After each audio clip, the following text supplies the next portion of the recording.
Hey guys, Soberoni of G&A Reviews here with an event guide for the Journey to the West event that we're getting in FGO NA. Just like with all my other guide videos, it's going to be a super in-depth guide covering everything from the new servants we're getting to an in-depth strategy on how to farm this event. So to save you guys trouble, I'm going to link in the description below timestamps so that you can just skip ahead to whatever part of the video you need to see the most. And I also just want to mention that this is a very grind-heavy event, and it's a very confusing event, so my apologies if this is a very confusing guide. I'm going to try to make it as easy and simple to understand as possible, and it's best to think of this as a two-part event. It's a 2-week event. Week 2 has basically a whole new shop, a whole new quest, and a whole new currency, so for the rest of this guide, I'm going to be kind of referring to this as a 2-part event. So without further ado, let's just talk about the Gacha Servants we're getting first. So there is no welfare servant for this event, but we are getting a brand new servant in Sanzo. She is a 5-star caster with 11,658 max attack and 12,965 max HP. I have a spotlight linked in the description below if you want to know more about her, but suffice it to say she's a very strong offensive caster that's very worth rolling for. She's the only new servant we're getting for this event, but we do have a rate up for Li Xuan. He is a 4-star Lancer with 9,653 attack and 11,360 HP. He's an Arts Lancer. I also have a spotlight linked in the description below, so do check that out. In addition to those two, we're also getting rate ups for 2 other servants. We're getting rate ups for David and for Lu Bu. Both of them are 3 stars. David is an Archer and Lu Bu is a Berserker. Both of these are very strong 3 stars, actually the strongest in their class. And that covers the servants for this gacha. Very strong servant-focused gacha. Let's move on to the craft essences. So we're getting a ton of new craft essences for this event, specifically 6 new craft essences. 3 of them are going to be available in the gacha, 2 are from the event shop, and 1 is going to be available from the challenge events. Let's talk about the gacha craft essences first. First up, we have the 3-star craft essence Tricolor Combination. It increases crit star gather rate by 100%, increases crit strength by 5%, and increases meat bun drops by 1. If you limit break it, it'll increase crit star gather rate by 200%, crit strength by 10%, and meat drops by 2. This is a pretty strong craft essence for 3-star, especially if you limit break it, and it works well on Coup Prototype and Caesar. Moving on, we have the 4-star gacha craft essence True Samadhi Flame. It increases Noble Phantasm strength by 15% and Buster Card effectiveness by 8%. It also increases Peach of Immortality drops by 1. If you limit break it, it'll increase Noble Phantasm strength by 20%, Buster Card effectiveness by 10%, and Peach drops by 2. This is an amazingly strong craft essence, in my opinion the best craft essence from this event. When you consider the cost of it to its effect, it's a perfect craft essence for Buster servants like Gil and Rama, as well as Lu Bu and Jolter, so I highly recommend limit breaking this if you're able to roll enough of them. And finally, the last gacha craft essence is Go West. It increases Noble Phantasm strength by 20% and grants 3 critical stars per turn, as well as increase the gold pill drops by 1. If you limit break it, it's going to increase Noble Phantasm strength by 25%, generate 4 crit stars per turn, and increase pill drops by 2. This is great for offensive Noble Phantasm spamming servants, aka Sanzo, Drake, Media, and Carmilla, so another great craft essence here. Let's take a look at the event shop craft essence. First up, we have the 3 Great Heroes craft essence. This increases Noble Phantasm strength by 15%, increases crit star drop rate by 15%, and increases Noble Phantasm gauge by 25% at the start of the battle. It also increases Talisman drops by 1. If you limit break it, it's going to increase your NP strength by 20, increase critical star drop rate by 20%, and increase your Noble Phantasm gauge by 40% at the start of the battle, as well as increase Merit Talisman drops by 2. Extremely strong craft essence, especially on crit buster servants like Gil, Rama, Lancer Alter, Karna, and on Sanzo. The second shop craft essence we're getting in week 2, or part 2 of this event, is the Princess of Wind and Clouds. This increases the defense of all allies by 20% for 3 turns when you're defeated, and it also increases the chance to drop merit balls by 20%. If you limit break it, it will increase the defense of all allies by 25% for 3 turns when defeated, and increase chance of merit ball drops by 50%. This isn't a very strong craft essence outside of the event, but it can work on servants who can kill themselves with a taunt like Mosh or Arash, but overall, yeah, not very strong craft essence. And finally, the last craft essence for this event is the craft essence we're awarded for the challenge quest, and that is 9-headed Bull Demon King, which increases your Buster Card effectiveness of all allies by 10% for 3 turns when you enter the battle, and increases the Lotus Flower drops by 1. If you limit break it, it's going to increase the Buster card effectiveness of all allies by 15% for 3 turns, and increase the Lotus drops by 2. This is perfect for a swap-in support like Nightingale or any other support in your back row who you can call in with your Chaldea Battlesuit if you ever need a burst of strength. So that covers all the craft essences for this event. Let's talk about the event shop now. So the event shop for this event is huge. There's actually 4 different currencies, 3 of them in part 1 of the event and 1 in part 2. The currencies for part 1 are the Steamed Meat Bun, Divine Peach, and Golden Pills, and in part 2 we're getting the Big Lotus Flower. With the Steamed Meat Bun you can get a 3 Great Heroes Craft Essence, 4 and 3-star EXPs, the 3-star Foes for attack and HP, 20 Evil Bones, 20 Heroes Proof, and 20 of the Caster, Berserker, Lancer, and Archer blue gems.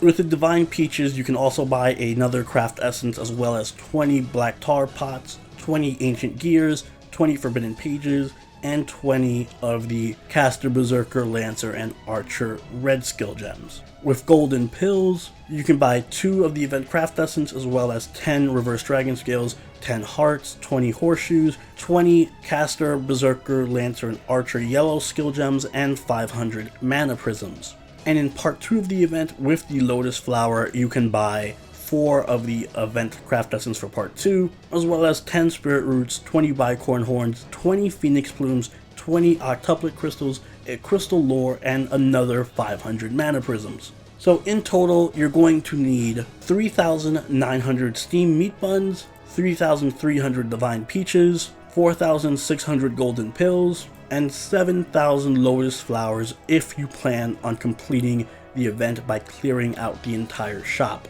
So with that said, let's talk a bit about the event itself, starting with the story missions for the event. So the story quests for this event are a bit different in that they're not going to be available right away. They're actually going to be unlocked with talismans, which is one of the currencies you can farm for this event. There are going to be 7 story missions, and they're each going to require a different amount of talismans to unlock. Specifically, you're going to need 15 talismans for the first one, 40 for the second, 80 for the third, 200 for the fourth, 250 for the fifth, 300 for the sixth, and 400 for the 7th and final story mission. And these talismans are a type of currency that you have to pay, so you will be trading in 15 talismans for the first one, for example, and then you have to go out and farm 40 for the second, and then farm 80 for the third, so on and so forth. So unlocking the story missions actually requires farming for a separate currency, but the story missions themselves are pretty simple. They're very easy, and they can be beaten with pretty much a level 40 servant. I recommend level 40 at least. And there's a lot of Lancer bosses, so do bring a strong saber, or you can just bring Lubu or Kiyohime and cut through everything. Ku is also a very good servant to bring with you for this event, and I would recommend a good archer like Robin Hood or David or Ko-Gil. But overall, a very simple story, nothing like Ibaraki's missions or anything like that. Much easier event, so do look forward to that. But let's talk about the crux of the event, which is farming. So farming is very confusing. This is where the event gets really wild and out of control. I'm going to divide this into a few different sections. We're going to talk about farming the currencies first. There's a number of different currencies. There's actually 6 different currencies. So for this section, we're going to talk about farming the different currencies. Then I'm going to talk about the bonus quests and bonus servants that are available. Then we're going to talk about the challenge quest portion of the event. And then finally, I'm going to just name off a couple of places where you can do some Ascension material farming for this event. The first thing you should know about farming, though, is that the quests are divided up in separate sections. Obviously, there's a part 1 and a part 2, but the best way to refer to them is by color.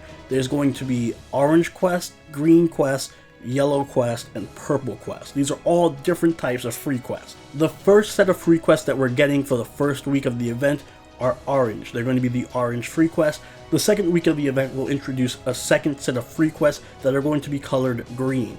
It'll also introduce a set of free quests that are referred to as the challenge quest, and those are going to be purple. They're obviously going to be much harder than the free quests that are green and orange. And finally, we have throughout the whole event, both weeks, the gold quests, which are the bonus quests that cost 1 AP and drop a bunch of items, similar to Gouda Gouda, for example. So this obviously can get really out of hand. There's over 15 different free quests. Some of them cost AP, some of them cost talismans, and some of them cost merit balls. I'm going to go into all of that and just tell you which ones are the best ones to farm to make it as not confusing as possible. Just remember that week 2 of the event, we get a new set of free quests that are farmable for Lotus and merit balls. So until then, you cannot farm Lotus flowers or merit balls. So don't worry about that until week 2. I should also mention that the free quests are unlocked via story missions, so you will not have access to all the free quests right away. Instead, you'll have access to the first free quest, then after you beat the first story mission, you'll get access to the second free quest, then you gotta farm that for more talismans to do the third story mission to get the third free quest, etc. So the free quests are tied to the story missions. And the best way of understanding the way that these currencies work, there's 6 of them. There's meat buns, peaches, gold pills, talismans, Lotus flowers, and merit balls. The best way to understand how they work is that the peaches, meatballs, gold pills, and Lotus flowers are all traditional shop currencies that you need for the shop. All they do is buy stuff in the shop. Merit balls and talismans basically do the same thing. They're currencies that are used for doing other missions. So you need talismans specifically to do story missions, and you need merit balls to do the challenge missions. With that said, let's go into talking about where to farm each item. If you want to farm meat buns, do it at the 20 AP orange free quest. You should also bring David and Loot Boo with you because they up the amount of meat buns you get per mission. If you want to farm peaches, do the 25 AP orange free quest. Bring Li Shuen with you because he'll increase the amount of peach drops. If you want to farm gold pills, do the 40 AP level 50 orange free quest. And bring Sanzo with you, as she'll increase the amount of gold pill drops. If you want to farm talismans, do the 40 AP recommended level 60 orange free quest. This is going to be the best spot to farm talismans. On top of those 4 farming locations, which are the best 4 for those 4 items, there's also going to be a free quest that requires 100 talismans each time you do it. This free quest is going to be the best place to farm everything. It will drop an unbelievable amount of meat buns, an unbelievable amount of pills, and an unbelievable amount of peaches. But obviously 100 talismans is an expensive cost. Instead of farming for talismans to do this mission, what you should do is just stick to the 20, 25, and 40 AP quest. And every time you get 100 talismans, because you will get them eventually, just as a byproduct of farming the other stuff, then just do the 100 talisman mission, but don't worry too much about farming this 100 talisman mission. Just stick to the 20, 25, and 40 AP quest. Now, in part 2 of the event, aka the second week of the event, we're going to be getting Lotus flowers and merit balls as additions to the event. So Lotus flowers will be farmed at the 40 AP level 70 green free quest. That's the best place to farm Lotus flowers. Merit balls, you're going to want to farm at the 40 AP recommended level 90 green free quest. Now, just like with the talismans, there's also going to be challenge missions that cost merit balls. These challenge missions reward you with a craft essence, but in addition, they also are the best spot for farming Lotus flowers. And just like with the 100 talisman mission, I don't recommend farming a bunch of merit balls just to do the challenge missions after you complete them once. You're better off just farming Lotus flowers at the 40 AP level 70 quest, and just doing the challenge missions whenever you have the opportunity to. Of course, you should complete all the challenge missions at least once though, so that you can complete the event. And if you are wondering which challenge mission has the best drop rate for Lotus flowers, it's the 140 merit ball challenger mission, which is also the most difficult. So here's my strategy for the overall event. First, on day 1, you're going to want to do the 20 AP mission until you have enough talismans to unlock the next story mission and enough meat buns to buy the shop craft essence. Once you do that, you're going to want to farm the 25 AP free quest until you have enough talismans to unlock the next story mission and enough peaches to buy the event shop craft essence. Then you're going to want to do the 30 AP free quest, but don't farm it. Just do it until you have enough talismans until you can unlock the 40 AP free quest. Then you're going to want to farm that 40 AP level 50 free quest until you have enough gold pills for the event craft essence, and then you're going to have all the craft essences from the event shop. Do not limit break them, keep them separate. and then just keep farming the 20, 25, and 40 AP for the whole first week until you clear the shop, and you of course can use all the talismans you get from farming to complete the story missions. Once the first week is over and week 2 starts, you're going to want to complete all the new free quests that show up and farm the 40 AP level 70 green free quest until you have enough lotus flowers to buy the event shop craft essence, the new one, and then from there just keep doing that mission until you can buy out all the stuff you need from the shop. And of course, every time you get enough merit balls, do the challenge quest as soon as possible. As soon as you can afford to do the challenge quest with the merit balls, do it. This way you'll be able to get the Ox Demon King craft essence and complete the event. And again, don't limit break it, keep it separate because you'll get more drops that way. And congrats, once you've completed all that and the shop is cleared and you do all the story missions and all the challenge quests, you're done with the event. Like I said, it's a ton of farming, and it's very confusing. As far as what servants I recommend for this event, there's a lot of different enemy classes, so having a strong berserker like Herc or Lu Bu or Beowulf will be great. You're also going to want a strong Lancer, Archer, and Saber because most of the bosses are going to be from the Knight class. Finally, you're going to want a good AoE Rider because there's a lot of caster enemies in this event as well. And I would recommend that you need to be at least level 70 to clear this event, to completely clear all the challenge quests and 100% clear this event. And I'd say probably closer to level 80 if you want to do it comfortably. So now let's talk a bit about the bonus quests and bonus servants that are going to help make farming easier. So thankfully for this event, we're going to be getting bonus quests every day. Very similar to Guda Guda and Saber Wars. Essentially every day we're going to get a 1 AP golden quest, and when you complete it you're just going to get a ton of merit talismans or merit balls in week 2, and this is going to be a great way of farming all the talismans and merit balls. That's why you don't really have to worry about farming them all that much on your own, but make sure you do complete these 1 AP gold quests. You don't have to do them right away. Once they appear, they last until the end of the event. So even if you don't do any of them until week 2, it's fine. They're still going to always be there until you beat them or until the event itself finishes. However, once you beat them one time, they're completely done. So make sure whenever you do them, you bring in the optimal team with the optimal craft essences to maximize the amount of merit talisman and merit ball drops you can get from each of these. With that said, let's take a look at the bonus servants for this event. So like I touched on a bit earlier, there's a bunch of bonus servants for this event that make farming easier. If you're farming for the gold pills, Sanzo increases gold pill drops by 1.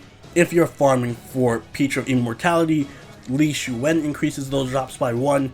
If you're farming for the meat buns, David and Lu Bu increase the meat bun drops by 1. And if you're farming for lotus flowers, then you're going to want either Mordred, Arjuna, Karna, Nightingale, Lancer Alter, Steno, Uriel, or Medusa. They increase the lotus drops by 1. So if you have any of them, I do recommend leveling them. They don't necessarily need to be max level. You can keep them in your back row and you'll still get the bonus for having them in your party, so don't worry too much about it. And that pretty much covers the bonus quest and bonus servant. So let's talk a bit about the challenge quests. There are going to be 6 challenge quests for this event. They range in difficulty and they have a bunch of different servants of different levels and different class, so it's difficult to recommend just one servant that's going to help you through all these challenge quests. However, I will say if you have a team that's good enough to beat the America Singularity, you should be able to beat these challenge quests. Just keep in mind that all these challenge quests do cost merit balls between 110 to 150 depending on how difficult each one is, and they are repeatable. All of them except the 150 merit ball one are repeatable, so you can farm them for lotus flowers and ascension materials. And while they're difficult, they're not overly difficult. The HP ranges between 100,000 for some enemies on the easier side, and as you go up the chain, the enemies start having more HP, around 200 to 250,000. So again, pretty difficult, but not the hardest. If you were able to deal with the Ibaraki raid, your team should be more than enough to deal with this. So finally, let's touch a bit on the Ascension material farming. If you need evil bones, you're going to want to farm those at the 20 AP orange free quest. For your Dristle seeds, you can find those at the 25 AP orange free quest. If you need ghost lanterns, they're available at the 30 AP orange free quest. If you want horseshoes, those will be available at the 40 AP recommended level 50 free quest.